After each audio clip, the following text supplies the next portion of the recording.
जिसको 10 साल पहले हमारी हुकूमत ने शुरू किया था, लेकिन वो पिछले 10 साल सियासत में नजर हुआ है और इसको एक डिस्टेंस की हालत में लाया गया है। इसमें इंफ्रास्ट्रक्चर तो बहुत अच्छा है, लेकिन स्टाफ और डॉक्टर्स की काफी कमी है। ऑपरेशन थिएटर का भी इक्विपमेंट जो है उसे शिफ्ट किया गया है। मेरी गुजारिश रहेगी कि इसको ये सब डिस्ट्रिक्ट हॉस्पिटल की लेवल पे फिर से शुरू किया जाए। मुझे लगता है इसमें साजिश का शिकार हो रहा है ये हॉस्पिटल, क्योंकि इसकी जो सराउंडिंग है काफी प्राइवेट हॉस्पिटल वगैरह हैं जो पिछले 10 साल से इसको इफेक्टिव तौर से शुरू करने नहीं दे रहे। मेरी मिनिस्टर साहिबा से गुजारिश होगी इसको जल्द से जल्द ऐसा डिस्ट्रिक्ट हॉस्पिटल द्वारा शुरू किया जाए और 24 घंटे यहाँ सर्विस शुरू की जाए। लास्ट में स्पीकर साहब आपका ध्यान दिलाना चाहूंगा कि मैं यहाँ नॉमिनेशन या किसी मेहरबानी से इस हाउस में नहीं आया। मेरी पार्टी को जड़ से उखाड़ के इस हाउस में आया।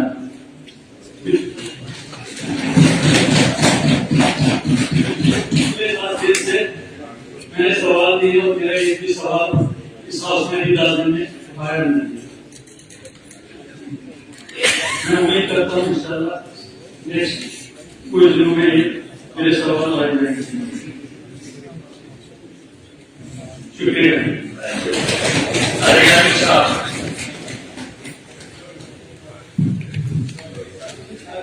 सर बहुत बहुत शुक्रिया।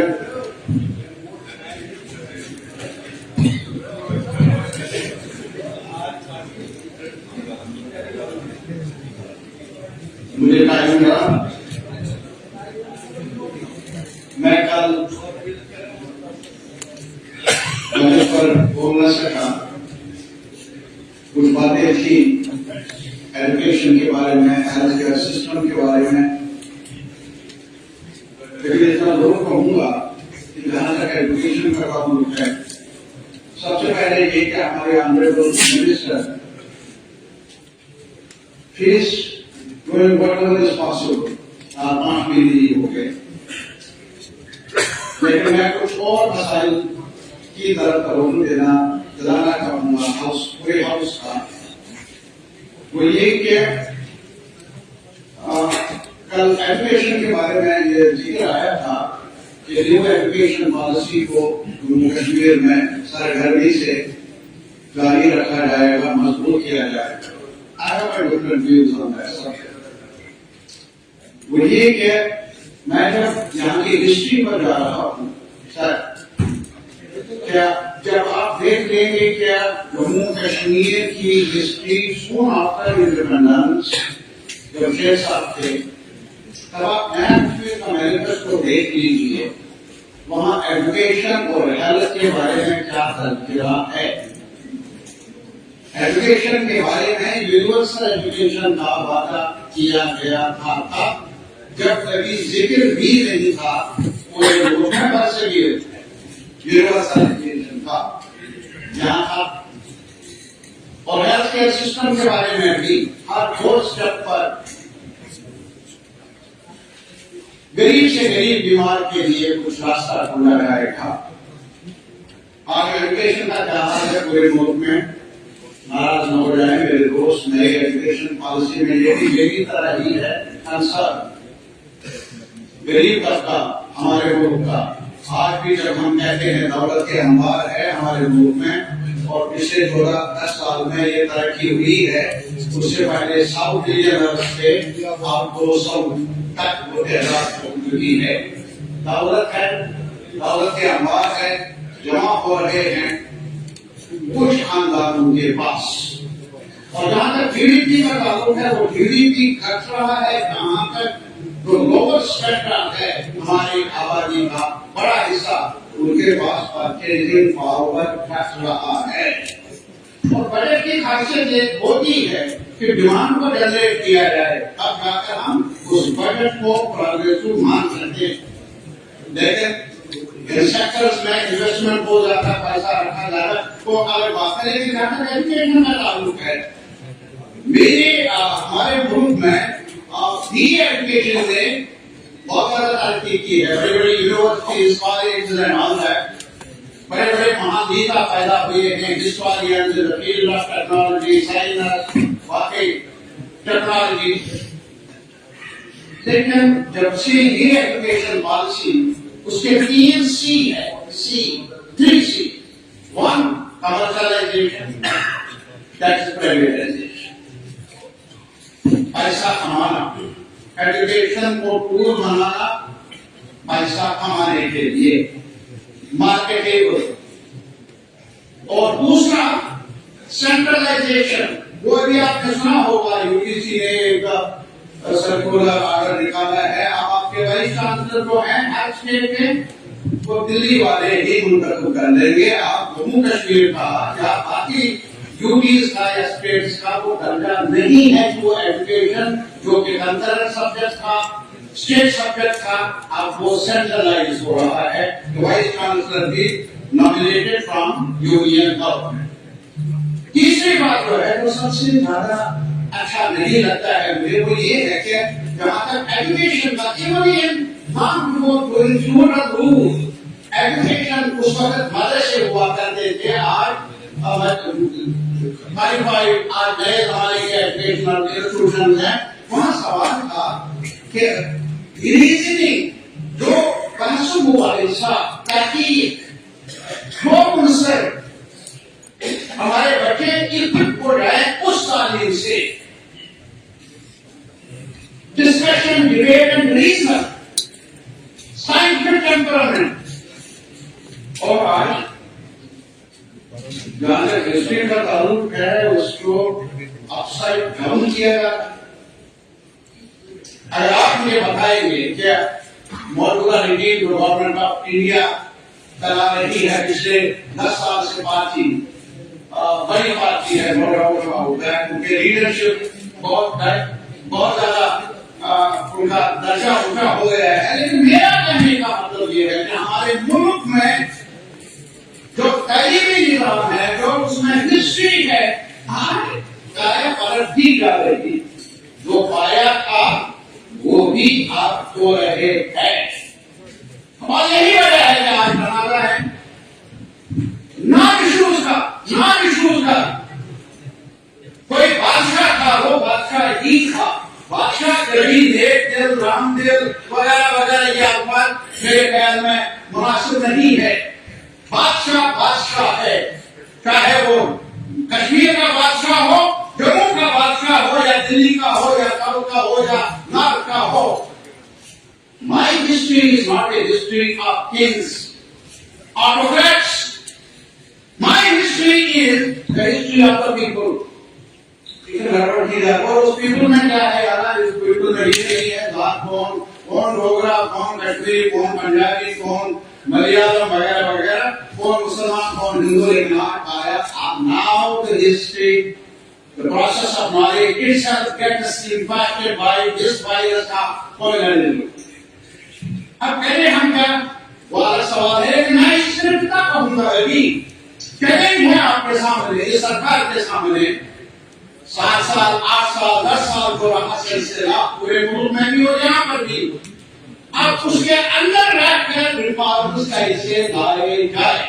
मैं क्या कहूँ आपको, उधर प्रिंसिपल नहीं, इधर प्रिंसिपल नहीं, 10 है, 12 है, हेडमास्टर है, स्कूल है, दरवाजा नहीं वगैरह, वो सब बातें हैं। वो ऑनरेबल मेंबरान का कंसर्न हर एक का है। लेकिन मैं इतना ही कहूंगा, क्या कुछ हमारी सरकार के पास एजुकेशन को पीपल फ्रेंडली रीऑरिएंट करने की कोशिश कर लेंगे? मैं और कुछ नहीं कहूंगा, इसको बाजारी चीज बचाने से बचाइए प्लीज। ट्राई टू, ये कमोडिटी नहीं है, बाजारी चीज नहीं है। इसके साथ मेरी बच्ची और बच्चे का फ्यूचर का सवाल है। आप कहते हैं, बार कहते हैं, जरूर ले कहाँ कोई कार में चले, कहाँ कोई जहाज में चले, उड़ान कर ले, और कहाँ वो बच्चा जिसके पास कपल तक नहीं है, गाँव में, कस्बों में, शहरों में, वो कहाँ उस रफ्तार से चलेगा। मेरा सवाल है इस हाउस के सामने, मेरे पास अगर जवाब न हो, हमें जवाब निकालने की कम से कम कोशिश तो करनी चाहिए, एजेंडे पर रखना चाहिए। वो नया कश्मीर का था सर, मैं इसलिए याद दिलाना चाहूंगा, अगर भी ये प्राइवेटाइजेशन की ये वबा यहाँ आ जाए, अरे इसको आप मॉडल स्कूल और मॉडल स्कूल में फीस चाहिए, मॉडल स्कूल में टूटा प्राइवेट चाहिए। अरे ये गरीब तबके का जिसके पास डेली लेबर है, कैजुअल लेबर है, छोटा किसान है, छोटा मजदूर है, छोटा दुकानदार है, उसका बच्चा कहाँ जाए, कहाँ जाए? एजुकेशन, नई एजुकेशन पॉलिसी के नाम पर एक श्री बात तैयार कर रहे हैं, बड़े लोगों के खिदमत गुजार तैयार कर रहे हैं जो बड़ी कॉर्पोरेशन में काम कर लेंगे। क्या है रखा एजुकेशन पॉलिसी में? खेत में काम करने वाला मुरादाबाद का हो, कुपवारा का हो, या जम्मू का हो, रामबन का हो, कुपवारा का हो, क्या रखा है उसके लिए? मेहरबानी कर लीजिए, मेरी गुजारिश सिर्फ यही है, मैं हाउस से अपील कर लूंगा, ये जो बर्बाद है एजुकेशन को बाजार में फरोख्त करना, मैं आपको बेटी समझता हूँ, कहता हूँ, मेरी बेटी की जिम्मेदारी है आपकी, कम से कम अगर आप इसको रोक नहीं सकते, लेकिन बड़ा ना भी वो गुनाह से तहवीर होगा, अच्छा नहीं है बढ़ाना। इस देश में बिठाइए, श्रीनगर बिठाइए, मार्केट खड़े हैं वहां, और मार्केट में देख लीजिए वहां आज मेरिट के नाम पर एक गरीब बच्चा और मेरिट, अरे जिस गरीब बच्चे के पास कपड़ा पूरा नहीं है, वो मार्केट के तयशुदा मेरिट की रेस में कहां आगे बढ़ सकता है? नहीं बढ़ सकता। नहीं, एजुकेशन पॉलिसी में है। मैं वही कहता हूँ, हाँ सब कुछ है वहाँ। वो अगर आप इनसे कहेंगे, अगर बहस कर ले, आप भी बोलेंगे, मैं भी बोलूंगा, आप अपनी जगह पर बोलिए ना, आप बोलिए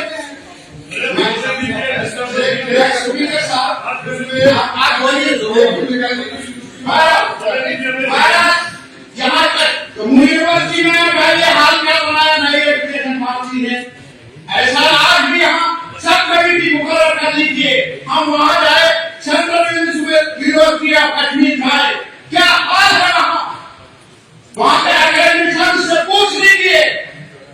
अरे नहीं यार, जम्मू मेरा है, कश्मीर मेरा है, आपका है, उसको संभालना है, मैं इसको सियासी नजरिया से नहीं देख रहा। मेरे भाई अगर मुझसे कुछ गलती हुई हो माफ कर देंगे आप, लेकिन मैं ब्रॉडर कंसर्न इसका उसके सामने रखने की कोशिश करता हूँ। दूसरा सवाल भी हक का, मैं सिर्फ यही करता हूँ, एक गुजारिश है मेरी, जहां तक हेल्थ का ताल्लुक है, एजुकेशन का ताल्लुक है, पब्लिक हेल्थ, पब्लिक एजुकेशन, इसको मार्केट के हवाले मत कीजिए। एक दिमाग मैं रिसाला को देना चाहूंगा, कश्मीर में सोगा इंस्टीट्यूट नाम कुछ भी हो, आप उसका नाम बदल दीजिए, ना बदल दीजिए, क्या कुछ कर लेंगे, ये सजा अगर आप मुझे देंगे दीजिए, लेकिन ये सजा गरीब, वो गरीब जिसके पास प्राइवेट अस्पताल में जाने की फीस नहीं है, उसका दरवाजा यही है सोगा का, जहाँ जम्मू मेडिकल कॉलेज था, उसको बंद मत कर दीजिए। क्या हुआ है सोगा अस्पताल में? आप यहाँ बताइए, आदमशुमार जो फैकल्टी है उसकी लेवल कहाँ पहुंच गई है, जो परमानेंट स्टाफ है वो किस दर्जे पर है, क्या आपकी एक्सटेंशन फंक्शनल है? मुझे बताइए ना। फिर चंडीगढ़ जाए लोग, फिर दिल्ली जाए लोग, कहाँ जाएगा वो जो टांगे पर भी सवारी नहीं कर सकता, जो ऑटो भी नहीं कर सकता, वो अपने बीमार को दिल्ली और अहमदाबाद और बाकी जगहों पर काम ले सकता है। मेहरबानी, सोरा का नाम कुछ भी हो, अगर आपका इख्तिलाफ है उस नाम से वो अलग है, लेकिन सोरा एक गरीबों का इंस्टीट्यूशन है, उसे संभालिए। मैंने एक बार कहा था उसकी एकेडमी के बारे में, तो यहाँ कुछ लोगों ने कहा एकेडमी का दौर गया, मैंने कहा चंडीगढ़ का इंस्टीट्यूशन आप भी एटोनॉमस है। ये एकेडमी का लफ्ज इतना एलर्जिक हो गया कि अगर कहीं घर में भी हम कहेंगे कि भाई एटोनॉमी है, यानी हम खुद संभाल सकते हैं अपने चूल्हे को, उस पर भी एतराज होगा, उसको भी ऐसी रंगत दी जाएगी। माय पॉइंट इज एक ईयर ऑफ स्टूडेंट और अभी जहां तक अनंतनाग मेडिकल कॉलेज का ताल्लुक है, एक बेड पर ताल था, एक बेड पर ताल था, जगह नहीं है। यही हाल होगा जम्मू में भी, हालत नहीं है वहां। ये और जो यहाँ इंस्टीट्यूशंस है वहां यही हाल है, डॉक्टरों की कमी, वो कमी, इंफ्रास्ट्रक्चर। यहाँ का डिस्ट्रिक्ट 5-6 डिस्ट्रिक्ट बनाए थे जब चाहे फडणवीस आजाद साहब थे, डिस्ट्रिक्ट बने, फिर डिस्ट्रिक्ट अस्पताल बनाने चाहिए। आज तक भी उनको उस लेवल पर नए डिस्ट्रिक्ट अस्पतालों को जो रेगुलर डिस्ट्रिक्ट हॉस्पिटल है शिलाप के यहां से उस लेवल तक आज तक भी नहीं पहुंचाया गया। ध्यान दे दीजिए इस तरफ भी।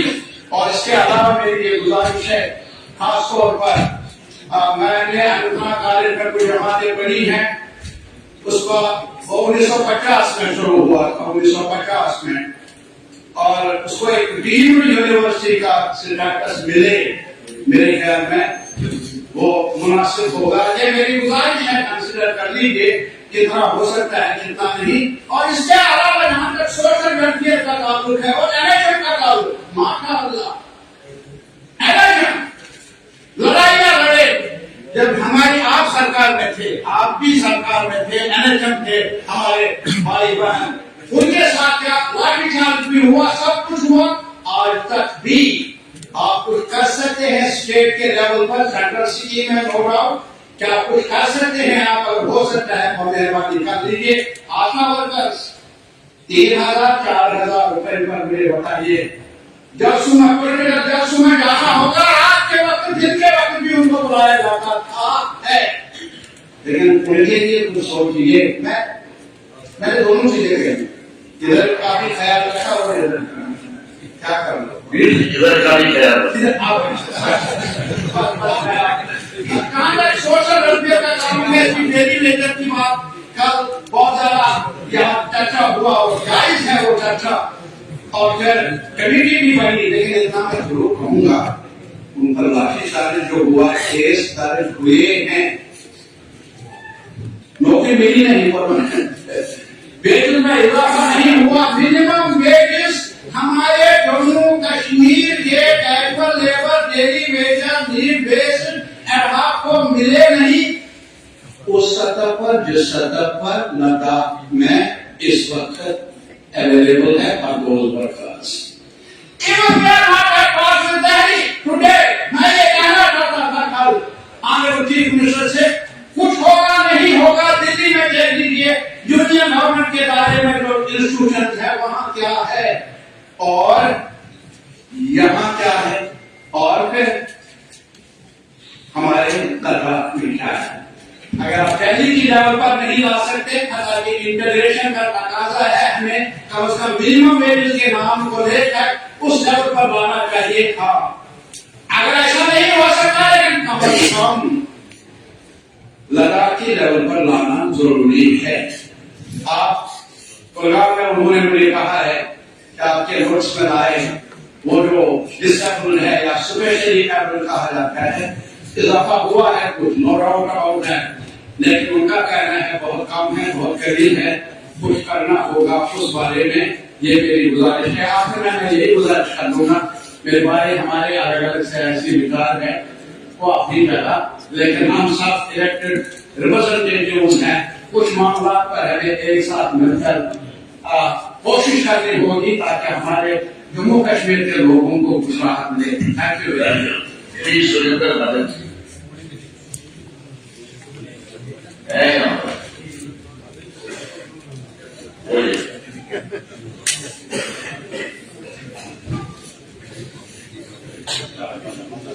नमस्कार सर, बहुत बहुत धन्यवाद। मैं बात करूंगा आपकी विधानसभा से। जो हाई सेकेंडरी स्कूल मेरा जेडी में है, बहुत देर से उसकी हालत खस्ता है और मैं मंत्री साहब से गुजारिश करूंगा कि इस पर थोड़ा ध्यान दिया जाए। इसके साथ साथ ही जो बाकी स्कूल हैं, बड़े सारे स्कूल जो हमारे बच हुए हैं, उन पे ध्यान दिया जाए। मैं हेल्थ सेक्टर की बात करूंगा। मेरा जो हॉस्पिटल पीएससी है उसको अपडेट किया गया है, मगर वहां पर फैसिलिटी कोई भी वहां पे प्रोवाइड नहीं है। इसी के साथ मेरा जो दूसरा हॉस्पिटल है वो रिंग रोड के किनारे है, मंडाल थाने में। आए दिन वहां पे एक्सीडेंट होते हैं, बहुत सारी मुश्किलों का सामना करना पड़ता है। और वहां पे जब रात को एक्सीडेंट होता है तो बड़ी सारी दिक्कतों का सामना करना पड़ता है और वहां से पेशेंट को शिफ्ट करना पड़ता है। वहां पे तो एक तो ना तो वहां पे एम्बुलेंस है, इस चीज पे भी ध्यान दिया जाए। इसी के साथ साथ जब पेशेंट को वहां से शिफ्ट किया जाता है, एरिया बड़ा दूर है, उसको भी मद्देनजर रखा जाए। इसी के साथ साथ मैं बात करूंगा जो हमारी मेरी विधानसभा में जितने भी प्राइमरी हेल्थ सेंटर हैं उनकी हालत बहुत खस्ता है। इसके साथ साथ मैं याद दिलाना चाहूंगा कि मेरी जो विधानसभा में बहुत ही पुराना जो पीएससी कर्नाटक में है उसकी हालत इतनी जर्जर हो गई है, वहां पर पेशेंट रखना क्या देखने के लायक नहीं चाहिए, उस पर ध्यान दिया जाए। हमारी प्राथमिकता यही रहती है कि सबसे पहले एजुकेशन और दूसरा हेल्थ, इन दो चीजों को मद्देनजर रखते हुए मुझे लगता है कि इन सब चीजों पे ध्यान देने की जरूरत है। वहां पे स्टाफ की भी बहुत कमी है और जो हमारा जो स्टाफ है, जितने भी हमारे सेक्टर हैं, मेरी जो विधानसभा है 32 पंचायतें हैं, उसकी 2 म्युनिसिपल वार्ड हैं, 1 म्युनिसिपल कमेटी है। उस वर्ष पे उसको देखते हुए जो वार्ड एरिया है, खुशकिस्मती है कि जब से सेंटर में माननीय प्रधानमंत्री जी की सरकार आई, नरेंद्र भाई मोदी जी की, तब से थोड़ी शायद कम हुई है। नहीं तो उससे पहले जो बदतर हालत रहती थी हमारी, आए दिन जब रात को शैलिंग होती थी तो ना तो हमें वहां पे कोई हमें डॉक्टर देखने को मिलते थे, ना वहां पे जो प्राइमरी हेल्थ सेंटर वहां पे कोई स्टाफ हमें वहां पे है। तो मुझे लगता है इन सब चीजों को उससे निजात पाने के लिए इस चीज पर ध्यान देने की जरूरत है। इसी के साथ साथ मैं बात करूंगा मेरी जो हॉस्पिटल में आशा वर्कर हैं, कोविड के दौरान जब भी हमें जरूरत पड़ी दिन रात उन्होंने काम किया। तो उनको मिलता क्या है, उनको मानदेय जो मिलता है, उनको मानदेय मिलता है, उनसे उनका कुछ नहीं बनता। उसी के साथ साथ जो एनएचआरएम में जो लगे हुए हमारे डॉक्टर हैं या कुछ भी है, जो छोटा स्टाफ है, उसको भी बढ़ाया जाए और उसी के साथ उनको पक्का किया जाए। तो मेरी आपसे गुजारिश रहेगी कि जितने भी हमारे पीएससी सेंटर हैं उसी तरह पे उनको अपडेट करके वहां पे जो रिक्वायरमेंट है स्टाफ की वो दी जाए। इसके साथ साथ मैं बात करूंगा जो हमारी आंगनबाड़ी वर्कर हैं, 2011 का सेंसस हुआ था, उसी के बाद पे जो सेंटर खुले हुए आंगनबाड़ी सेंटर हमारे वही खुले हुए, उसको बनाने की जरूरत है। आज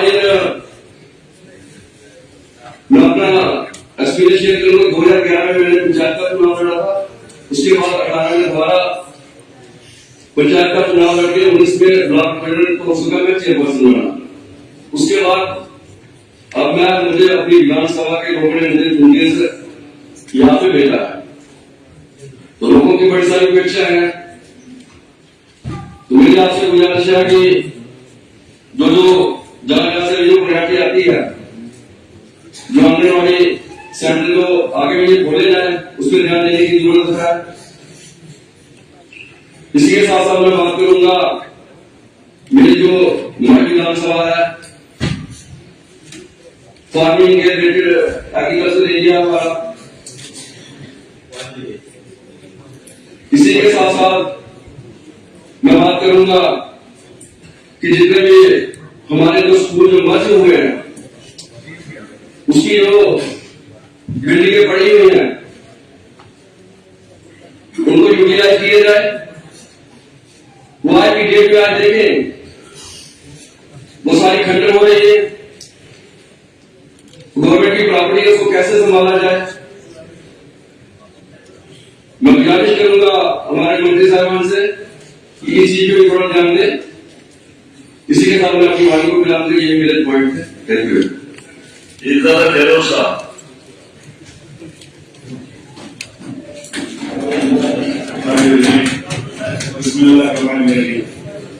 शुक्रिया स्पीकर साहब, आपने मुझे मौका दिया।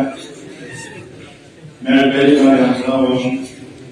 श्रीनगर में मौका मिला, गवर्नर मौका मिला, नवाई में मौका मिला और मौका मिला। मैं पहले सबसे अल्लाह का शुक्र करता हूँ। उसके बाद इस तरह के तमाम लोग जिन्होंने मुझे वोट दिया और अपनी पार्टी के सदस्य अब्दुल्ला साहब का, अब्दुल्ला साहब का, अपनी बहन सेक्रेटरी साहब का और अपने एंकर साहब का जो मुझे साथ दिया। यहाँ पर मौका मिला गैस पे बोलने का। मैं हम सब खुशकिस्मत है कि हमारे ऑनरेबल मिनिस्टर मैडम सलीम साहब इतनी काबिल है। इसलिए जब से मेरे समाज के 4 महीने से जितना काम कर रही है हम मुतमिन है इंशाल्लाह आने वाले वक्त में एजुकेशन और हेल्थ हो या सोशल वेलफेयर हो हर एक में नया इंकलाब आएगा। क्योंकि ये जिस तरह काम करती है 18-19 घंटे ये काम करती है वो इसी काबिल पे हमें पूरा भरोसा है। अल्लाह ने इसको इस काबिल बनाया है। और इसके अलावा मेरी कॉन्स्टिट्यूंसी में कुछ मसले हैं इससे रिलेटेड। मेरे कॉन्स्टिट्यूंसी बॉर्डर जो एक साइड से बाना से मिलता है और दूसरी साइड बिजघाट से मिलता है जो नई हुकूमत के मुताबिक बनी है। उसमें मुझे 3 तहसील है। एक दिवसर तहसील है, एक कोयलू तहसील है और एक किस्म तहसील है। आबादी भी 1,12,000 तो वोटर है, मुझसे ज्यादा आबादी है। और वहाँ 3 तहसील में मुझे जो सबसे ज्यादा डिमांड है वो 3 सब डिस्ट्रिक्ट अस्पताल की डिमांड करते हैं। मैं चाहता हूँ जो डिमांड पूरी हो। इसके अलावा एजुकेशन की यहाँ पे जो बात इसी तरह एक हॉस्पिटल है तो सोलमा में जो हॉस्पिटल है खंड में उनकी भी हालत ठीक नहीं है और मैं चाहता हूँ कि हालत ठीक हो। इसके अलावा एजुकेशन के बाद यहाँ पे करना बहुत जरूरी है क्योंकि जिस तरह हमारे मिनिस्टर सर के काम करते हैं जो मैं चाहता हूँ वो हमारे इसमें मेरिट में भी है कि प्राइमरी से लेके मिडिल तक हर क्लास हर एक स्कूल में एक स्मार्ट क्लास होना चाहिए। क्योंकि जो हमारे गरीब बच्चे हैं वो फैसिलिटी मिले जो प्राइवेट स्कूल में मिलती है। क्योंकि उसके साथ साथ मैं आपको मिनिस्टर साहब से गुजारिश करूंगा ये तकलीफ है कि जो एजुकेशन के जो जितने हमारे टीचर हैं जो पूरा स्टाफ है उनको काम सरकार की तरफ से एक तरह से प्रमाण देना चाहिए कि उनके बच्चे भी गवर्नमेंट स्कूल में जरूर भी पढ़ने जाए ताकि हमारे गरीबों बच्चों को वही एजुकेशन मिले जो वो बाहर मिल रही है। क्योंकि उनको जो कल आगे जाकर गरीब बच्चों को कहीं पे भी किसी भी जगह खड़ा होना पड़ता है कि बात सुनते से वो वैसे गवर्नमेंट स्कूल में नहीं होते वो प्राइवेट स्कूल में होती है। इसके अलावा मैं आपकी कॉन्स्टिट्यूंसी के बारे में यहाँ पर पहली बार मौका मिला बोलने का। जो यहाँ पर निवेश की बात हुई की बात हुई यहाँ। इसके अलावा जो एनएससी के वो बच्चे जो 2500 रुपए में काम करते हैं उनकी ड्यूटी इतनी दूर है कि उनको दिन का किराया 130 रुपए पड़ता है जो तनख्वाह से भी नहीं जाता। किराए में है उसके ड्यूटी बनाने में बहुत बहुत शुक्रिया और चीफ मिनिस्टर से आपको करता हूँ तो हमें पूरा भरोसा है जो हमने वादा किया वो पूरा होगा। लेकिन इसके साथ साथ मैं यहाँ पर उन आने वाले वर्करों की बात करना चाहता हूँ जिनकी को जिम्मा की वजह से बहुत ज्यादा ड्यूटी से लिया जाता है। चाहे वो इलेक्शन हो चाहे वो कोई भी मसला हो तो सबसे पहले आने वाले वर्कर जो हमारे बहन उनसे वो ड्यूटी को लिए जाते हैं। लेकिन उनकी जो तनख्वाह वो बहुत ज्यादा कम है। 5,000 उनकी तनख्वाह उनकी पेंशन नहीं है उसकी भी बात होनी चाहिए। इसके अलावा मैं यहाँ पे फिर एक बार अपने मिनिस्टर सलीम साहब का शुक्रिया अदा करना चाहता हूँ। वो मेरी कॉन्स्टिट्यूंसी जो दिवसर में है दिवसर कॉन्स्टिट्यूंसी में जिसमें बहुत ज्यादा एरिया आता है चाहे वो लेकिन यहाँ को सुनामी आई थी और वहाँ पे बाकी लोगों की जान चली गई। वहाँ बैठे हुए वहाँ पे एक जो हमारे हॉस्पिटल है उनको भी एडजस्ट करने की जरूरत उनकी बात हुई थी, लेकिन वो लोग साथ कर रहे हैं, अभी भी उनका वो मसला हल नहीं हुआ है, वो भी वही उसी खस्ता हालत में है। उनकी वो बिल्डिंग बनाई गई है, वो बिल्डिंग में भी अभी वो पूरा काम नहीं हुआ है, लेकिन मुझे भरोसा है इस काम होगा, क्योंकि लोगों का बहुत ज्यादा हमारे नुकसान पर जानी नुकसान हुआ था। तो जो वहाँ पे हॉस्पिटल है फ्रंट में, उस हॉस्पिटल को अपग्रेड करने की बहुत ज्यादा जरूरत, क्योंकि उसमें काफी ज्यादा आबादी है जो हॉस्पिटल तक पहुंचे और उनको वहाँ के बाथरूम से अंदर किया जाता है। इसके अलावा मैं ऑनरेबल चीफ मिनिस्टर साहब का तहे दिल से शुक्रिया अदा करना चाहता हूँ, जिस तरह जिस काबिल से जो है पेश किया, वो इस हालत में फिर हमारे पास जो लोग बातें कर रहे थे, जो की सरकार की बात कर रहे थे, जो दवाई मचाई है जम्मू कश्मीर में, और जिस धोखा मिला हमें 10 साल के बाद, सबसे बड़ी बात जो कल मुफ्ती साहब ने कहा कि इस बजट में सबसे बड़ी बात अगर कोई है वो ये है कि जहाँ के सुने हुए नुमाइंदे हाल में है और यहाँ के लोगों ने काफी मुद्दत के बाद यहाँ पर बजट पेश किया, सबसे बड़ी कामयाबी हमारे लिए यही है।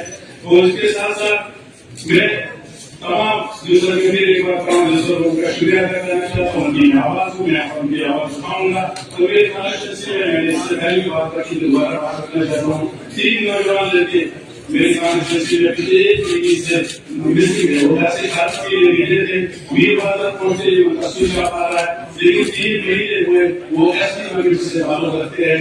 3 नौजवान छोटे छोटे बच्चे हैं, 1 महीने से अभी उनका कोई पता नहीं चलता कहाँ है, लेकिन वहाँ के जो पुलिस है, एसपी गुलाम है, एसपी साहब है, जब मैंने उनसे बात की, उन्होंने बहुत कोशिश की है, लेकिन बचपन से बच्चों का कोई पता नहीं है। तो लास्ट में जो यहाँ सीरियस की बात हुई है, मैं कहता हूँ कि स्पीकर साहब जिस तरह हिमाचल में दूसरी जगह में 5 लाख तक विदाउट टेंडर होते हैं, उस तरह यहाँ पर भी वो छोटे रास्ते हैं, तो हम आंख पर जाकर वहाँ पर वो मसले हल कर सकते हैं अगर वहाँ भी इसमें गुजारिश होगी। यही है कि बात है, बहुत बहुत शुक्रिया सर, आपका बहुत बहुत शुक्रिया, तो आपने मुझे बोलने का मौका दिया। हमारे यहाँ इंशाल्लाह इस डिपार्टमेंट को बड़े अच्छे तरीके से चला रखे हैं, ये नाइटी एंटी है, और इंशाल्लाह जो डिपार्टमेंट के पास है उनमें वो अच्छे तरीके से काम करेंगे। मेरे कुछ इश्यूज है सर, इंटर डिस्ट्रिक्ट जो हमारे ट्रांसफर उनके बारे में बात करने की जरूरत है। हमारी कुछ बच्चियां जो जम्मू कांग्रेस से कश्मीर में उनकी शादी होती है, कश्मीर से जम्मू कांग्रेस की शादी होती है, फिर उनकी जो ट्रांसफर पॉलिसी है उसको देखने की जरूरत है। बाकी हेल्थ डिपार्टमेंट से मैं यहाँ से शुरू करूँ सर, तो डॉक्टरों की बहुत कमी है।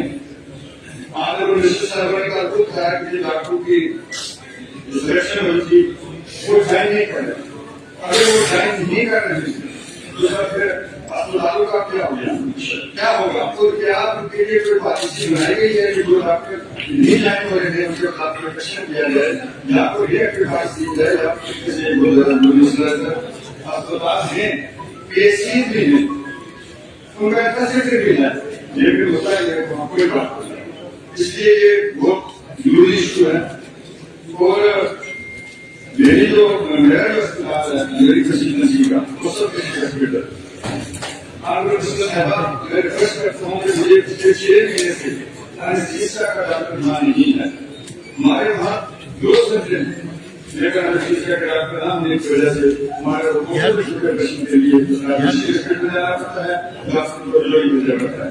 और जोड़ी का जो हमारा जीएमसी है हमारे जोड़ी उसकी एक ही हमारे पास, लेकिन उसको उसकी बुरी हालत है, उसमें कोई डॉक्टर नहीं है, और हमारे को डिस्ट्रिक्ट आरएसपी उसी को उसी में है, बहुत बड़ा लगा हमारा, और उस अस्पताल की तरफ देने की जरूरत है।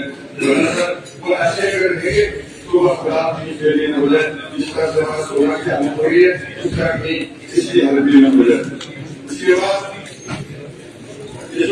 तो फिर आंगनबाड़ी सेंटर जो है वो कुछ पोस्ट में आंगनबाड़ी वर्कर की वो काफी पड़ी उनको प्रयास करने की जरूरत है। दूसरे तरफ जो ये फैसिलिटीज थी कुछ आंगनबाड़ी सेंटर ऐसे केस में जो हॉस्पिटल का को जो सर्टिफिकेट